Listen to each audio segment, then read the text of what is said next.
Hello and welcome to the United Stand. How are you all doing? I was just going to talk about Mourinho at the start. I've got loads to talk about in relation to him, a few other things, but there is some breaking news. And I always get excited about breaking news, and it tends to be in the transfer windows that the odds have been slashed and Manchester United are now firm favourites to sign PSG winger Lucas Moura. Spoke about him yesterday morning on the Transfer Daily, 7 AM, catch it every morning on the United Stand, and Manchester United have had, and this is pretty much in the last hour on a number of news outlets, including I think the Telegraph, that Manchester United are firm favourites to sign Lucas Moura from PSG.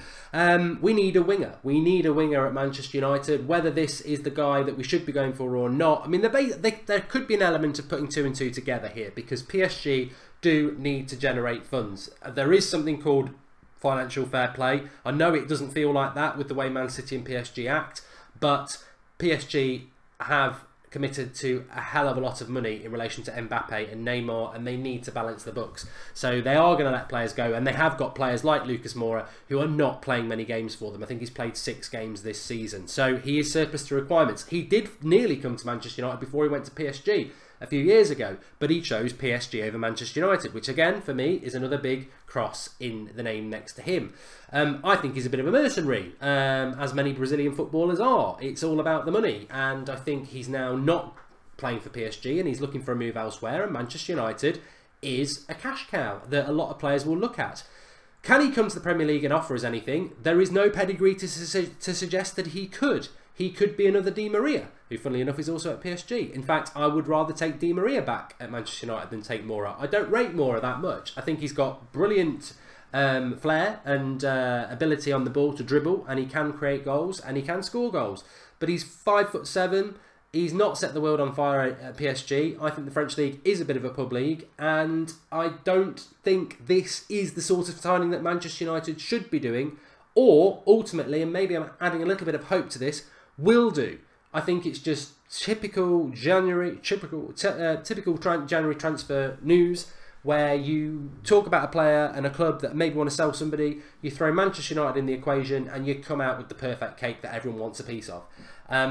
Because Manchester United sells. Manchester United sells papers. Manchester United makes people click on their websites, and that's why 3 or 4 people have all done it in the last hour. I don't think we're going to sign him. I personally don't think he's the right sort of player as well. I just want to grab a few comments on this though, because David Blaine says he's very fast. Moura isn't anything special, says Johnny the Pencil Slayer. I hope we don't buy the PSG rejects, says Damien Hosty. MMKJKS says if we buy a winger and a fullback, this will be a successful transfer window. We're going to talk about that in a minute. Andrew Ellis says he's always wanted Moura. Now that's interesting from Andrew Ellis, because he's always wanted Mourinho sacked. So it's nice to see a bit of positive from there, because I do respect his opinion, even though I don't agree with him about Mourinho. Draxler for me, says Stephen Baldwin. Look, I'd love Draxler at Manchester United. He would be far, far better than Moura, but I don't think Draxler is even linked to leaving PSG, and I certainly don't think we'll be in for him. I'd rather Malcolm all day, says Ian Robertson. Yes, I would as well. He'd be cut-tied for the Champions League, says Jason McDevitt. I would have to double check on that, Jason, but I pretty much remember saying from the Transfer Daily show yesterday morning, I don't think he's played once in the Champions League for PSG this season. He's only played about 6 games altogether, so I don't think he would be cup-tied either, which maybe would be an advantage. But for me, the trouble with him, the trouble with Moura is that he's too much of a risk. I don't think he's another player that when the going gets tough, he gets going. And maybe people might say that's unfair, but pretty much if you look through his career, he's not a grafter. He's not a bleed for the badge player. He's a fancy down player, and we certainly do need somebody like that. But you know, Perisic, for example, was somebody who would run through brick walls. He's got that mentality. I don't think Moura fits with what Manchester United need at all. And I'd actually be concerned if we went and got a player like that, because I don't think it's the sort of player that Mourinho really wants. And it strikes to me as a bit of desperation. And I think we need to get the right. As I said before, I think Manchester United really need to be signing players now that, you know, the top clubs would go, yeah. And by top clubs, I'm talking Real Madrid, your Barcelonas. Would they want that sort of player? And they're not going to want Lucas Moura, are they? So why would we? And you know, I'd rather, like a lot of people are saying, is let's go for Draxler.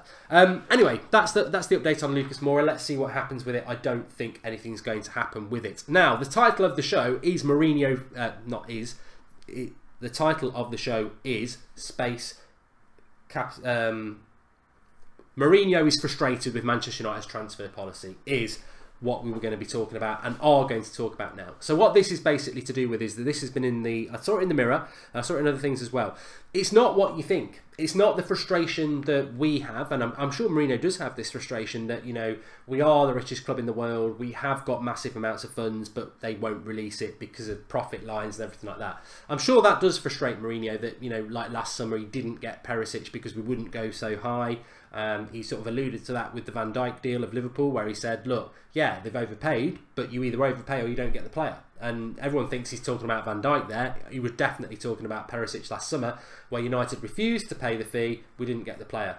But Mourinho's there, well, yeah, I can sort of see as a business why you don't want to spend another 5 million, but from my point of view, I said I wanted that player, you didn't get me him, and you didn't get me anybody else. So obviously he wants the player. So I'm sure he's frustrated about stuff like that. But this specific story was frustration because, now I don't know how much is true about this. I actually hijacked the United Stand Twitter account today to tweet this. I said Danny Rose is a B-Tech Luke Shaw. And I really do believe that. Danny Rose is a good left back, but I've always said Luke Shaw at his very best is better than Danny Rose. The problem is Luke Shaw's not been fit and he's not been near his best. And he's not at his best yet. But a lot of people are turning around going, oh, Luke Shaw's brilliant at left back.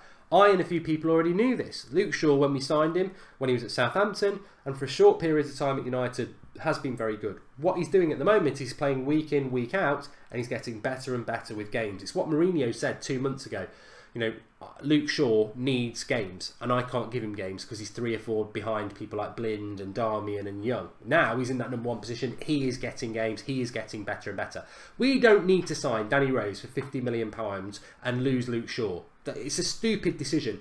But this is apparently where Mourinho's frustrated because he wants United to go and sign Danny Rose, but Woodward is saying no, he wants cheaper and younger. And to be honest with you, I don't necessarily think there's a lot in that story, but it's an interesting story. And if there is anything in that story, I would say actually I'm leaning towards Woodward. I don't want to see United spending £50 million on Danny Rose. And if we are going to sign a left back, go and get Ryan Sessegnon, who's probably going to cost £30 million and 17, you know, and we've already got Luke Shaw, and let them young fullbacks share that role. Danny Rose, if he signs for £50 million, is going to be our first choice left back. Have no doubts about that. I don't want that deal to happen. I don't. And I don't see why we're looking to do that. And for those people who don't think, I mean, Snap says Danny Rose is stronger. For me, I'm firmly in the Luke Shaw camp. Even Perisic might be flattered after he hears conversations around here. Shouldn't Mourinho get credit for pushing Shaw to train harder, etc., says Sebastian Raps? Yes, he should. I mean, despite the fact that many of us on this channel have been saying for a long time that Martial and Luke Shaw should be playing a lot more. Now they are playing more, but Mourinho's certainly improved both of them. I firmly back Mourinho. I just don't want us to go and sign Danny Rose for £50 million. And the reason I'm about to come to that is Damien Hosty says, do you rate Rose, Mark? Well, I think Danny Rose is a good fullback, but I saw him play against City, and to be fair, he hadn't been back long. So, you know, I'm always going to be fair. He hadn't been back long from his injury. But I thought he was shocking. I thought he was really bad. And I don't see what Danny Rose offers that Luke Shaw isn't offering at the moment. And if we haven't got a lot of money to spend, which we keep getting told, the club won't release loads of money, why go and buy a £50 million fullback? Because that's what he'll cost. They've just sold Kyle Walker for the same, so they're not going to sell Danny Rose for any left. Why sign a £50 million fullback when we've already got a fullback? And adding on to that, the Daily Mail, I think it was Mike Keegan, who's the Northern correspondent for them, they said today that Mourinho has told Woodward the 3 players he wants in January, and this will, I'll be interested to see what you lot think about this. The 3 players that Manchester United want to sign in January are 2 fullbacks and an attacking midfielder. And I just like, oh my God. You put your trust, I mean, again, it might not be true, and I would probably lean towards it isn't true, but if it was true, what would your thoughts be on that? And my thoughts were, you know, I give up. I give up. What the hell? Why are we going for fullbacks? What is the obsession with fullbacks? We've got Antonio Valencia, who's getting old, I accept, and he's injured at the moment, so we need backup. You've got Fosu Mensah, who Crystal Palace fans cannot shut up about how brilliant he is, how they love his effort, his drive, his run-through brick wall mentality, his will to win, his never-say-die attitude, and his ability. Palace fans absolutely love him. There was something retweeted on the United Stand Twitter this evening about Crystal Palace fans saying, "I've never loved the Loney more than Fosu." You know, they love him. We love him. And he's playing Premier League football. He was man of the match against a side that's going to run away with the title. So he put Sane in his pocket and zipped it shut for 90 minutes. He was brilliant. Fosu Mensah can come back next summer and be our right back with Valencia and share the role. And then in another year's time, he can be our first choice right back. We don't need to sign a right back. It annoys me that we're going for a right back when we don't need to. And is this an issue with Mourinho and youth? I don't know. We'll see. On the left-hand side, we've got Luke Shaw. So we've got Ashley Young as well. We're probably not going to sell Blind this month now, so we've got him as well. Why are we looking to go and spend 50, 60, 70 million pounds combined getting 2 fullbacks? They're not the positions we need to resolve. You speak to any United fan at the moment, if you give them 3 positions that we need to solve urgently, I don't think a fullback would be there with most of you. It would be a winger, an attacking midfielder and a midfielder, because when Pogba gets injured, we've got nobody in the midfield who can push forward. So we need the number 10 and we need a winger. So it worries me that we might be looking for fullbacks this month when we need a winger and we need a number 10. They're the 2 positions that we need. And I know that there's a lot of love out there for Jesse Lingard at the moment. And I actually read a comment on the Manchester United website. They tweeted it out about an hour ago. And the tagline was something like, "Why Jesse Lingard is the perfect number 10 for Manchester United." And as much as I've been positive about Lingard over the last few weeks, and he has been fantastic, I read that article and it really irritated me because I thought this is small club mentality. This is the problem with Manchester United at the moment. Jesse Lingard's playing out of his skin and he deserves the Player of the Month and he deserves the plaudits because some of the goals he's scoring are fantastic. But if we genuinely think that Jesse Lingard is the answer for Manchester United as a number 10, we are not going to win the title in the next 10 years. We need a proper world-class number 10. And Jesse Lingard would not be playing number 10 for any side in the top 6 other than Manchester United. He's a brilliant youth prospect that's doing superbly well at the moment, and he should be a bench player and playing when people aren't performing. We should not be building our side around Jesse Lingard as a number 10, because when has Jesse Lingard turned up against decent teams or in Europe? He doesn't. He does it against the sort of mid-table teams, and that's great. But we need a Griezmann, we need a Dybala, we need an Ozil. That's what we need in that position. And I'm not digging Jesse Lingard out because I think he's been brilliant, and he can play on the wing as well, and he will play. See, when I say bench player, people think, "Oh, that's I'm being derogatory there and I'm being unfair." Look over the years. Nicky Butt was a bench player. Phil Neville was a bench player. They still play 40 games a season because there will be injuries, there will be suspensions, they will come in and play. They're very, very important, and that concerns. I don't know whether it does concern me because I'm sure Mourinho's not stupid, and I'm sure we are looking at that marquee signing in the summer. But that is a concern that we might not be looking for a number 10 because we'll get by until the summer. And I don't necessarily think we will. I don't think we can get away with Lingard and Zlatan and Mkhitaryan as a number 10 between now and May. There will be more blips, and we've probably got leeway at the moment. 2 losses and we're out to 6th, and that's not a lot of leeway, is it? That's not a lot of leeway. Jay Hart says, "Come on, Mark, did anyone think that the class of 92 were going to be world class?" That's a weird, really weird comment. I hope you're not saying that Lingard's going to be world class and you're comparing them to the class of 92. Class of 92 were like 19, 18, 20 when they started playing. Jesse Lingard's 25, mate. He's not 20 years of old. He's 25. He's not going to be world class. He's doing fantastically well at the moment. And it irritates me that when you say something that's not up the arse of the flavour of the moment, that you are being negative. I'm not being negative. He is our best player at the moment. What else can I say? He is brilliant at the moment. But if you're telling me that we should have him as our number 10 for the next 2 years and build a team around him, we ain't going to win the title for the next 2 years. That's my opinion. I don't think he is good enough for us to win a title. I can't say anything more than that. I'm not saying he's rubbish. I'm not saying that. I'm just saying we need... There's nobody in the club I would do that to either. You know, I don't think Martial can be the number 10. Zlatan can't be the number 10. Mkhitaryan's had his chance. Rashford's not going to do it. I love Mata. I wouldn't give it to Mata. So maybe I should balance it a little bit like that and say it's not just Lingard. I don't think there's anybody there at the moment. Rooney, I think the number 10 position for United has been a massive problem for probably 4 years. You know, Rooney was crap at it. You know, really not that good at it in the last 3 years.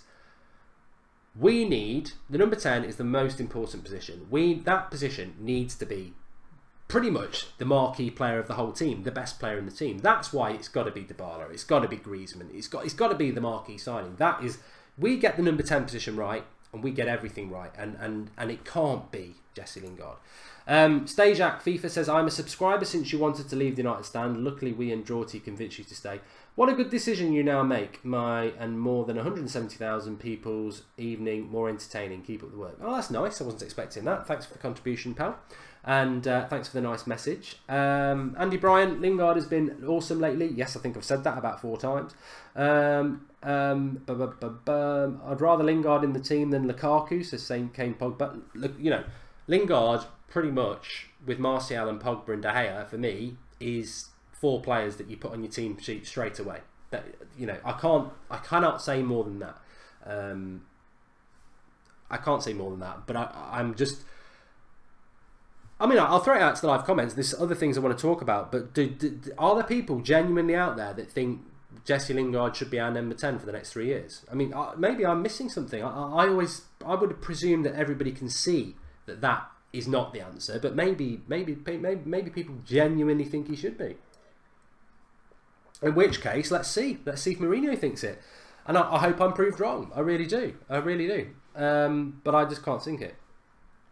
Pogba FC says Lingard is going to turn into prime Walcott. I do think he's got to do what he's doing at the moment against the big teams, and I do think he's got to do what he's doing at the moment for another 2 months to be considered, you know, what everyone thinks he is at the moment. But to be fair, he's been doing this for a month, so, you know, hopefully it will continue. David Spruce says Lingard's quality will prove everyone wrong. I'm sure of it. I think he has proved people wrong. I'm not saying that. He's really surprised me over the last month. Because I thought that the last 3 months of last season and the first 3 months of this season, he was bang average. I think the last month he's been superb. So he has proved people wrong, and he's doing things I didn't think he could do. But I don't think, for me, he's a first team player for United if we want to win titles. Certainly not in the number 10 position. He's not big enough. He's got to bulk out if he wants to do that. And also, Andrew Ellis is very right. I think this is my critical thing, I would say, about Mata and Lingard and Pogba on Sunday. Sorry, on Monday. I'm getting mixed up the days. Is that performance, as good as it was and as good as the result was, how many good chances did we create against Everton? How many good chances did we create against Burnley? We didn't create good chances. We scored 3 good goals and one deflected into Lingard's path. You know, both Lingard's his flick against Burnley was world class. His finish against Everton was world class. Martial's finish was top draw. But we're not create. This is a big problem. This is why we need a world class number 10.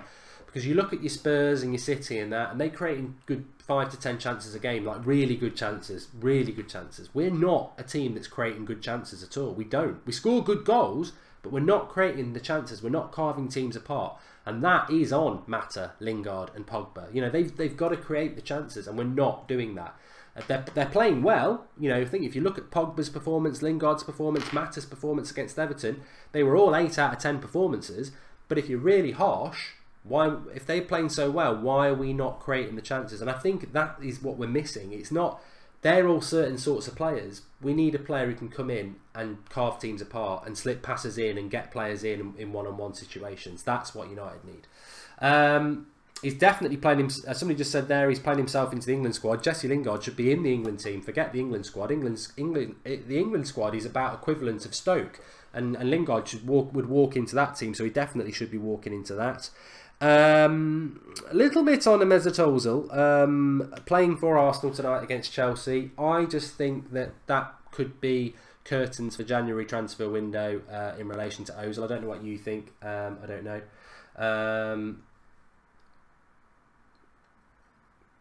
John Elliott says, who do we genuinely think and feel is a strong possibility to join us in January, if any? Well, we started the show talking about Lucas Moura. I don't think that's going to happen.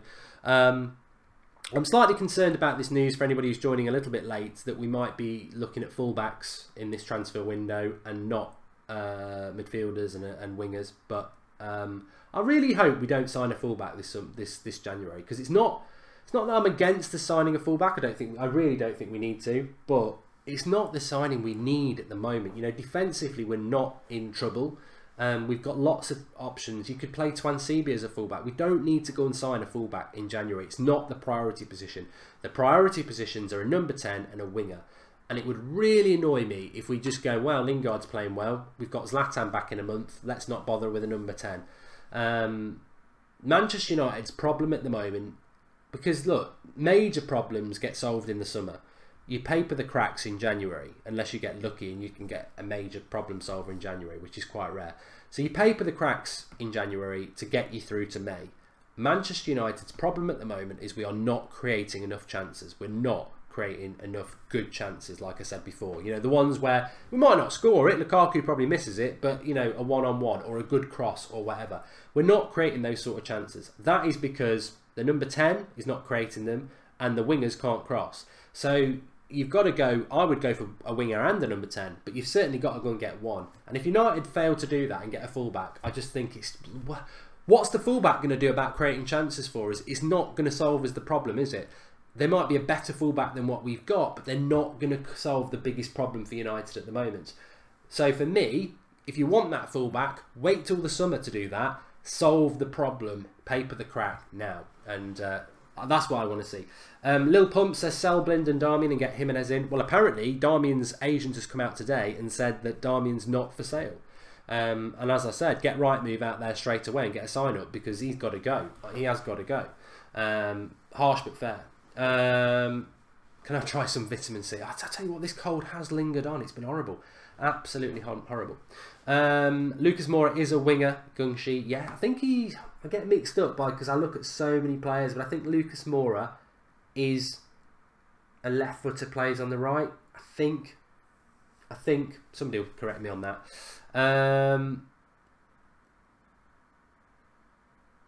Andrew K, I'm glad you reminded me of that. He's mentioned Mounier. I think we need a right back who can cross, plus he's tall and physical.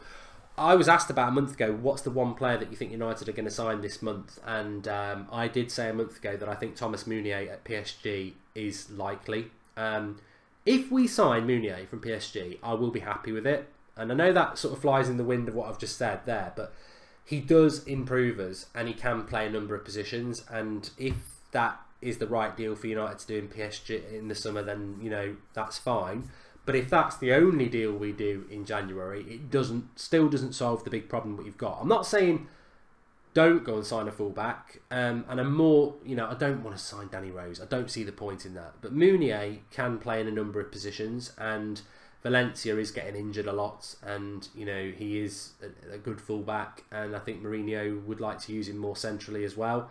But ultimately, I don't really want us signing a fullback in January.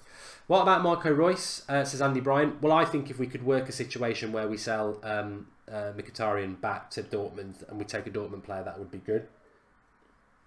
As I've said a few times, though, if we're talking about Pulisic, and I really do like Pulisic, Tahith Chong can be whatever we want him to be. We don't need to sign Pulisic or Gareth Bale if he lives up to his potential. He's a fantastic player. Dre Max says we aren't signing anyone in January.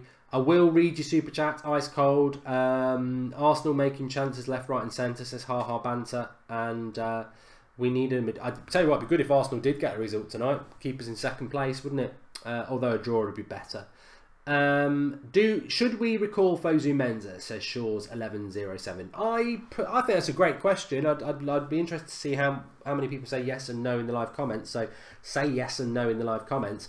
For me, I would have probably said a couple of weeks ago yes, because he was on the bench. But when he plays against Manchester City and puts a performance like that in, and the Crystal Palace fans absolutely love him, I would say keep him at Crystal Palace till May, because he's probably going to play week in, week out. Crystal Palace are getting results. Crystal Palace are playing well. This season for him at Crystal Palace will do him the world of good. He's been in a club that was getting beaten every week. He's played in that. He's been a club that's he's been on the bench. He's worked his way back in through good performances. He's had a knock. He's lost his place. He's got himself back in against the top of the table. He's got man of the match. Crystal Palace are now winning games. They're moving up the table. For a season, for me, it's good. And he's now established himself in a Palace team that's doing really well. I would say stay there till May and just keep playing week in, week out in the Premier League and building up. And it's been a really good season for him if he does that. If he comes back to United, Valencia's going to be fit soon. He'll be on the bench at best. So I would say keep him in till May. Keep him on that learning curve. He's going to be playing a lot, especially after that City result. And he comes back to us in the summer, a well-rounded, very experienced young kid who is going to be a massive player for us. I love Fosu Mensah. The one thing that's always impressed me beyond his ability, and I've said this before, I just love his passion, and he just epitomises what Manchester United players should be. It's the sort of I'm not saying he's like Roy Keane, but it's the sort of Roy Keane mentality, you know, never gives up, full of effort, full of passion, and we haven't got loads of players like that. So, but no, I would keep him there. I don't think we'll see Pereira coming back as well. Barney's just asked about that, funnily enough. I don't think we'll see Pereira coming back. Would I bring Pereira back? If we're not going to sign an attacking midfielder, then I would bring Pereira back. I think he's a good option for us, but I don't think there's very much chance of that happening, if I'm honest. School Gaming says Jose's a miserable sod, and there's no substitution to competitive football, said Lamia Saeed, which is great.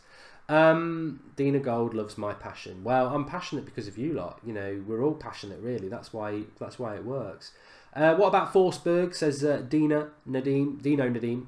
Really like him. We spoke about him a couple of months ago. I think he would be a really good signing. I'm not going to say guarantee he'd be a, you know, he could be like end up like Mkhitaryan or Kagawa, but he's certainly got all the attributes to be good. And I think, you know, being Scandinavian origin, they tend to do quite well in the Premier League. I don't know why that is, but they do. But I've not really heard anything about Emil Forsberg, so but I'd like us to sign him. We need that sort of a player, that sort of attacking midfielder player. Yeah, it would be good. Cal Hopkins, Angel Gomez or Chong. I think they can both be fantastic. But I'm going to go against the grain a little bit because I like Angel Gomez and it's fantastic that he signed a long contract. But I think Chong Chong is more my cup of tea in relation to he is quick. He's great on the ball, but you can see he's powerful as well. And I think as a left-sided attacking midfielder, effectively a left winger, he can be anything he wants to be. I think he just looks like he's gonna do it to me. And I'm not, you know, maybe he won't, but he just looks like he's got everything, and I'm most excited about him. Please do drop a like on the video. It's nice to get 500 likes whilst we're live on air, so do smash that like button. Mourinho all the way, we cannot sell Mo. What is your opinion about Milankovic Savic, says Rahul Kundo. Good midfielder, gets likened to Pogba a lot. I don't think it's anything that's going to happen certainly in January, because there's not like he's out of contract anytime soon. He would cost a lot of money, and I don't think that's the sort of deal that you can do in January. Tahith Chong will make it, and I don't think Gomez will, says Tyrone. Interesting. Malcolm won't come, says John Elliott. And why isn't Chong playing with the first team, says Johnny Hennigan. He's only just come back from a bad knee injury, so I would imagine next season might be the season that he starts to get involved a little bit. I think he's 18 now, but he's very close in age to Gomez, and obviously he'll be knocking on the door. But Callum Gribben was somebody that everyone used to say, why doesn't he train with the first team? And some people were like, oh, well, you know, because he's a bit older than them. And it's like, you know, he's not going to make it. But then he did train with the first team last week. So I wouldn't read too much into it. Training with the first team, it's all about getting into the first team. Andrew Kay says Savic is too expensive, 90 million plus being quoted. Yep. Talisca, I went mad about Kane Pogba. What do you think about Talisca? I do see people asking me about Talisca quite a lot. Playing in Turkey, formerly playing in Portugal. I was going mad when we were going to sign him, linked to being signed him in the summer, because I don't think he's good enough. But he's had another good season, and he does score goals, and he does fit the profile of the midfielder that we need at the moment, which is we don't need any, you know, I would still sign Fabinho because I like Fabinho. But Fabinho's not the midfielder we need. We need somebody when Pogba's out. We need somebody who is sort of at least box to box, but actually a little bit more attack minded. That is what Manchester United need. Which is like why I like Goretzka, but we're just not in for Goretzka by the sounds of it. It's Bayern or Liverpool. In fact, I think he liked a Liverpool post the other day, which is quite worrying. Which reminds me, I did a That's Football video about an hour ago talking about the transfer news in general, and it's totally slipped my mind that we were linked to Emre Can about 3 months ago, and he is a player like Sanchez, like Ozil, like Coutinho, no, not Coutinho, like Ozil and Sanchez, and Goretzka, who is out of contract in the summer, and you know, he's probably going to leave. Do I want Emre Can at Manchester United? No. I'd rather get Fabinho because, again, Can is more of a defensive midfielder and it's not the sort of player that we need at the moment. Habib says we're not signing anyone, I guess. I'm 100% sure that we are going to sign somebody this month. For whatever that means to anybody, I am 100% sure that we are going to do it. Renato Sanchez as midfield backup, says Stefan King. He's not set the world on fire at Swansea, has he? So I don't think so. I don't think that's going to happen at all. Man United won. Thanks for that. You reminded me. Mkhitaryan and Joao Maria swap. Joao Maria is at Joao Maria. Joao Mario is at Inter Milan, and he went there for quite a lot of money. He's not set the world on fire. He is an attacking midfielder. He can play on the wings as well. There's talk of a swap deal for Mkhitaryan. You don't really see swap deals anymore. You really don't. And I'm not saying that Mario would be a bad signing, but it doesn't fill me with confidence. And the fact that it's mentioned with Mkhitaryan as a swap deal is quite ironic because I do see Mario as being a little bit like a Mkhitaryan signing where it looks good on paper, but there's massive risks about whether he can adapt to the Premier League, whether he's got the physicality and the mentality for it. I think that's not the sort of signing we need to do. It's a bit like opening the show with Lucas Moura. You know, they could be really good, but they could also be like Mkhitaryan and just not settle and not suit it. So, no, I wouldn't. Take Malcolm in 2 years, says Fortune YT. And I don't care how it's announced. I'm rubbish at names, to be honest. Just as a little thing, I've just realised we're only 23 subscribers short of 172,000, which is, you know, it's always nice when we're close to a big round number. So if you haven't subscribed to the United Stand, make sure you do. The icon in the bottom right hand corner, hologram, click that, subscribe. Get your notifications on by clicking the bell. We're live every night at 8 o'clock, and throughout January, big reminder that we have got Transfer Daily. It goes up at 7 o'clock every single morning. So if you're getting up for school, for work or anything like that, you can get your latest Manchester United transfer news first thing. It's normally about 5 to 10 minutes long, and we just cover all the latest Manchester United transfer news throughout January at 7 o'clock. And we will go live. I've forgotten to say this because it's been busy first few days of the month. If anything significant happens, we will go live, whether it's in the day or later on in the evening. Sometimes we'll go live. But and I hope at least once we're going to go live this month. Outside the structured times because there's been a signing. Right, let's have a look at these super chats. Sebastian United says Mesut Ozil's on fire tonight. Would love him at United. Thanks for that, Sebastian. I agree. I would like him at Manchester United. I just think because he's playing tonight, maybe that means he's staying, and maybe it even means he's signing a new contract. And Ice Cold says Bayern got James on loan. Why were we not in for him?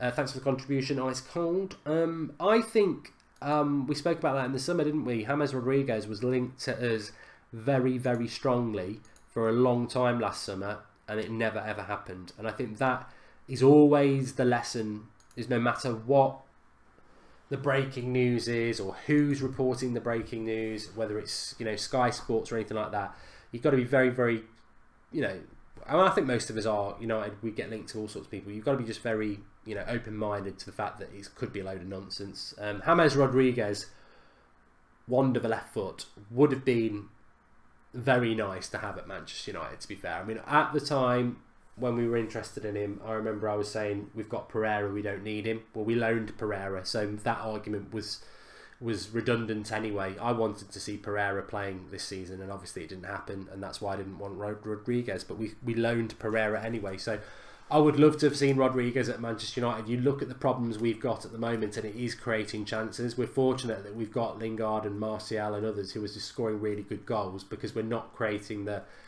you know, the normal sort of chances. We're not creating them, and Rodriguez would do that. So we should have been in for him.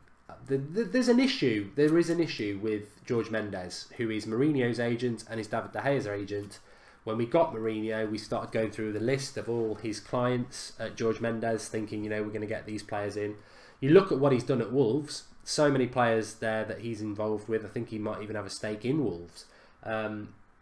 But he has not done deals with Manchester United. It's been Mini Raiola. Some people think that's because he's got an issue with Ed Woodward because of the fax machine and the David De Gea deal. That Mendes doesn't really want to help United out, but you know, Rodriguez is a Mendes client, and I don't know whether there's anything in that. Tony Cruz says, Juggernaut. Why would Tony Cruz leave the best midfield three in the world to come and play with Manchester United at the moment? That's all I would say. I just don't think we're able to do that. Fabinho whispers, says Kieran Byrne.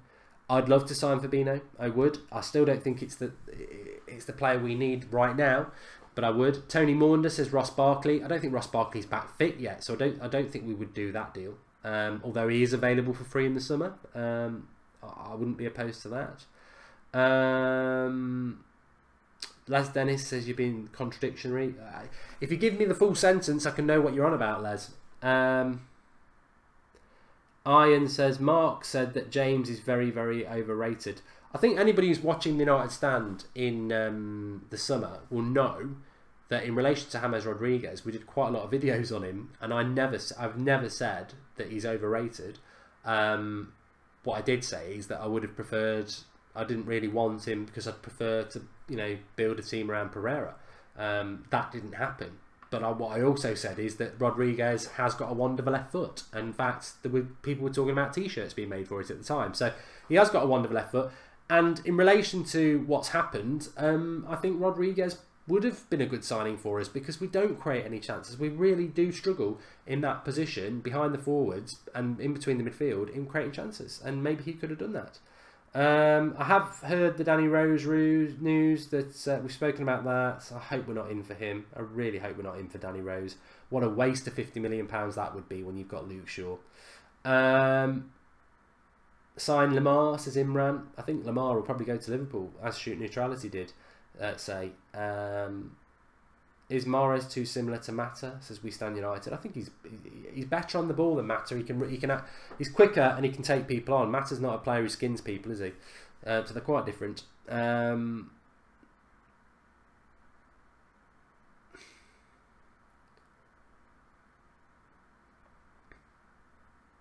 Can we get 1,000 likes while we're live? Well, can we get 1,000 likes while we're live? Smash the like button. Let's see if we can get 1,000 likes while we're live. We've got 2,300 people. Bloody hell, that shot up quick.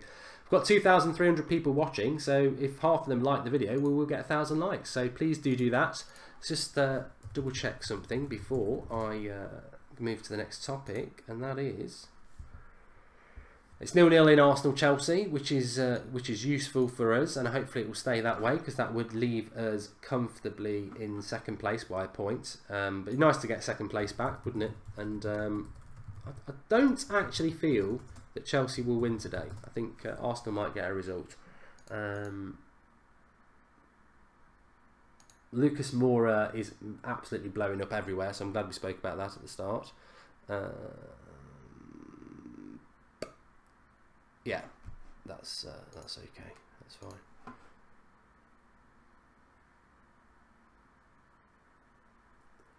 Decore, says Urshid CB. Oh, you know, the Watford players. I don't know. Justin Kluivert, says Bradders. I wouldn't be surprised if he came to United, to be honest.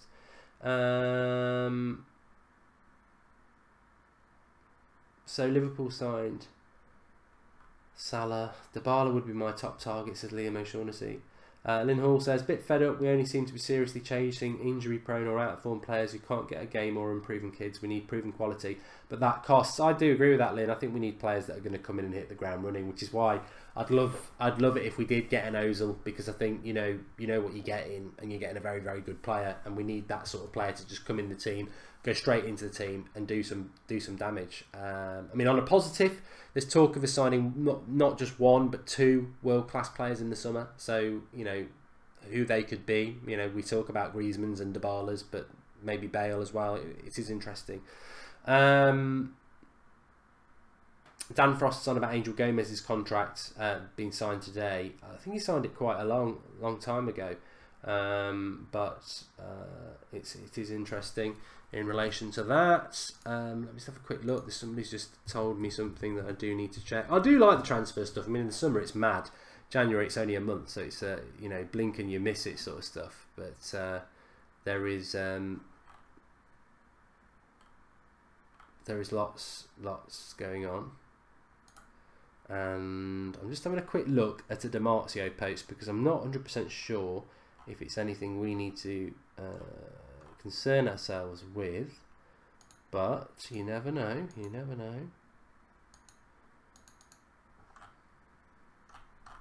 No, there isn't anything there. That's fine. Okay.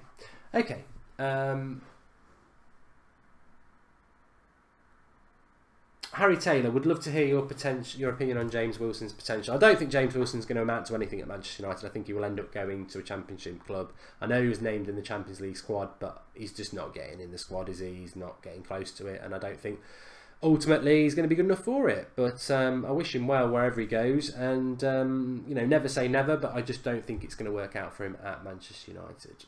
You've got me all a bit excited about Forsberg, actually, because I remember talking about him a couple of months ago, and I do like him, and I do think he'd be perfect for us. Not heard anything about it for a while, but you know, again, who knows? I think we're going to sign somebody this month. I'm terrified that it might just be a fullback. We don't actually need to solve that problem at the moment, but let's wait and see what happens.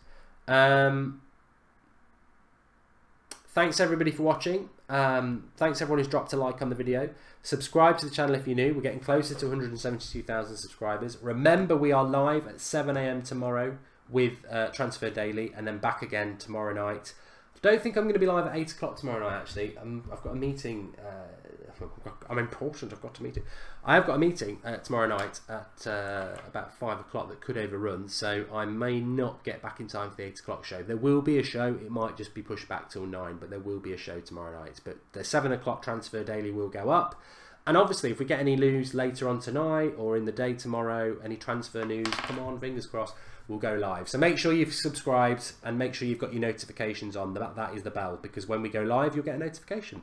Thanks for watching. Speak to you all very soon. And I think we've covered everything we needed to. And I'll speak to you all soon. Thanks, everybody. Really enjoyed the interaction. This is what tends to happen with the transfer stuff. There's a hell of a lot more interaction and stuff. So thank you. Thank you very much. And I'll speak to you all later.